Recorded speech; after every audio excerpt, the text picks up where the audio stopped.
আমার ব্যক্তিগত মন্তব্য সেটি নিয়ে অনেকেই আপত্তি করেছেন। সেই ব্যাপারে বলতে চাই, আমি কাউকে উদ্দেশ্যপ্রণোদিতভাবে কিছু বলি নাই। যদি কেউ আহত হয়ে থাকে, সিম্পলি আমি দুঃখ প্রকাশ করছি।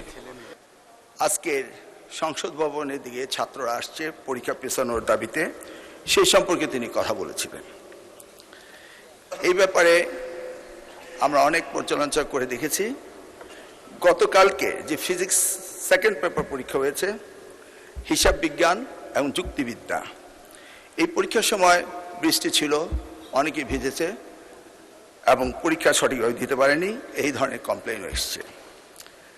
আমরা যদিও সবসময় পর্যবেক্ষণের মধ্যেই ছিলাম, তারপরও শিক্ষার্থীদের দাবি এসছে এই পরীক্ষাটি নিয়ে। ইতিমধ্যে বন্যার কারণে আমরা চিটাগাং বোর্ডের প্রত্যেকটি জেলার পরীক্ষা বন্ধ করে দিয়েছি এবং আমাদেরকে পুনরায় পরীক্ষা নিতেই হবে।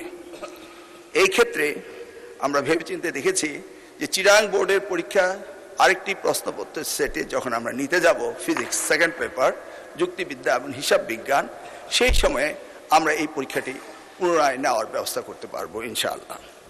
তাছাড়া আমার ব্যক্তিগত মন্তব্য সেটি নিয়ে অনেকেই আপত্তি করেছেন। সেই ব্যাপারে বলতে চাই, আমি কাউকে উদ্দেশ্যপ্রণোদিতভাবে কিছু বলি নাই। যদি কেউ আহত হয়ে থাকে, সিম্পলি আমি দুঃখ প্রকাশ করছি।